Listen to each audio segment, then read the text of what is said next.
This week, the government changed the hate crime laws so that misogyny can now be classed as a hate crime.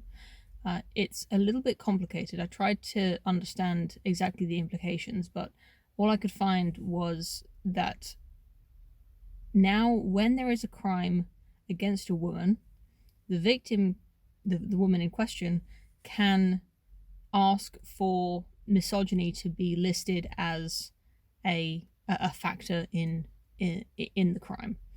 It's not clear how this will affect the sentencing of that crime that has been classed in this way.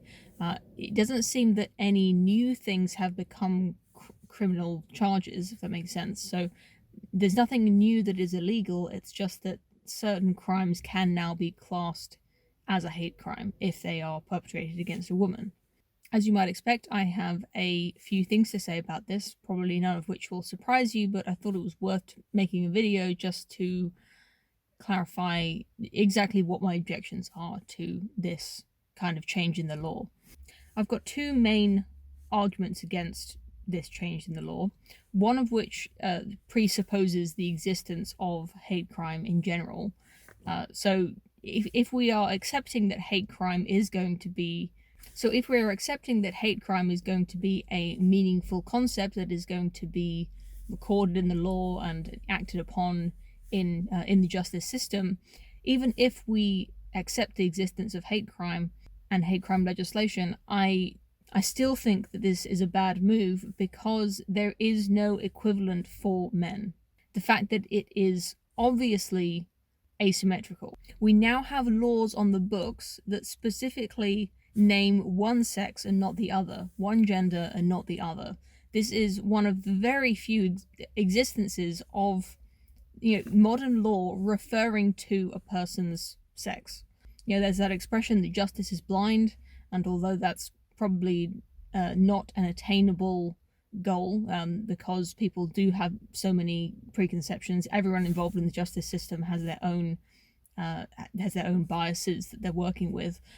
The fact that it's now written into law that the two sexes are treated differently, I think, is pretty appalling. The same crime being perpetrated against a man is now seen differently to that crime being perpetrated against a woman if that woman feels that the crime was misogynistic. If the man feels that the crime was misandrist, it doesn't matter. It won't be recorded. Most people don't even know the word misandrist. And I just think that's a shame. My second point is more about hate crime in general and the way that I think hate crime is policed in countries that have concepts like this. The existence of hate crime legislation allows for the justice system to look at the identity of the victim and the identity of the perpetrator and to pass judgments on it based on those identities, rather than looking at the crime itself and the damage that is done by that crime. We're now looking at this very complex hierarchy of different identities and thinking about which identities need protection and which identities don't. So to take the example of misogyny, a crime that is committed by a man against a woman now has a special multiplier potentially that can be applied to that sentencing or to any kind of punishment. It's now seen a little bit differently than any other combination, a woman attacking a woman or a man attacking a man, or indeed a woman attacking a man. Out of all of those matchups, we are selecting one to give a special privilege to. And in effect, I believe this is also happening in all other kinds of hate crime. There's no one being persecuted for hate crime against white people or hate crime against Christians in the UK. And maybe you think that sounds silly, but in other countries in the world, there are huge problems with Christian persecution in non-Christian majority countries.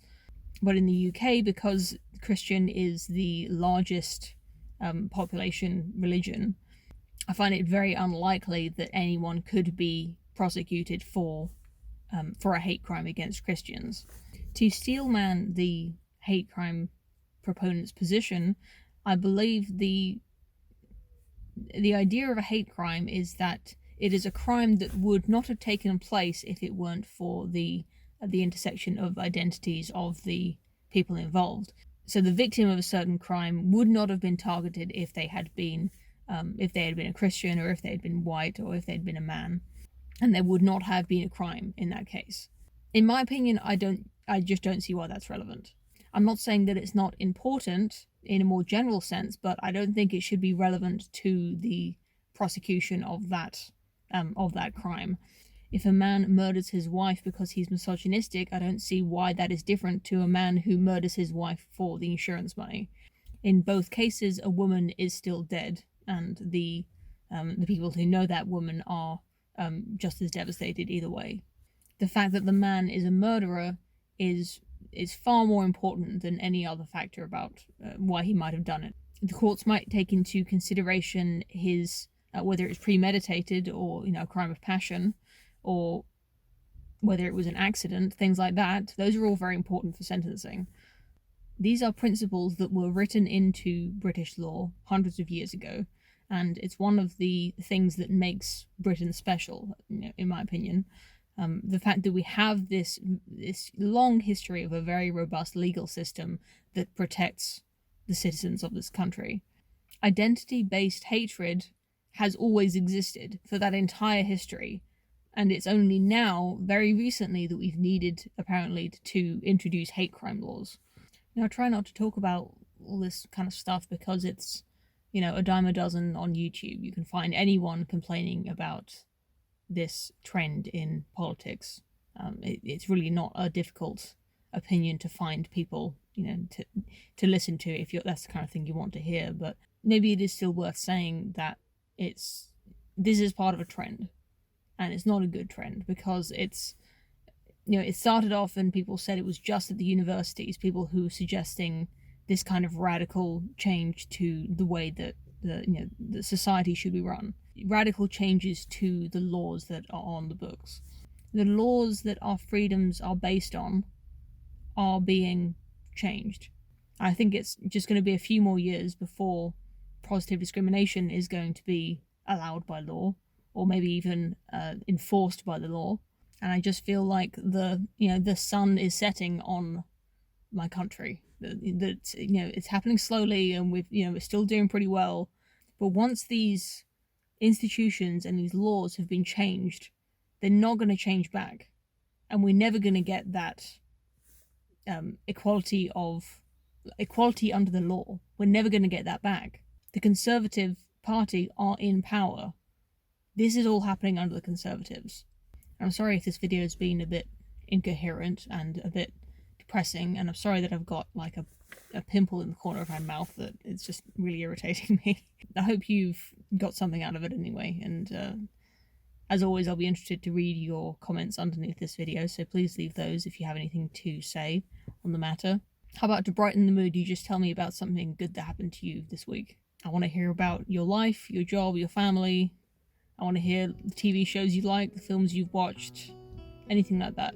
Tell me what you've made. Tell me what you've read. Tell me what gives you hope for the future.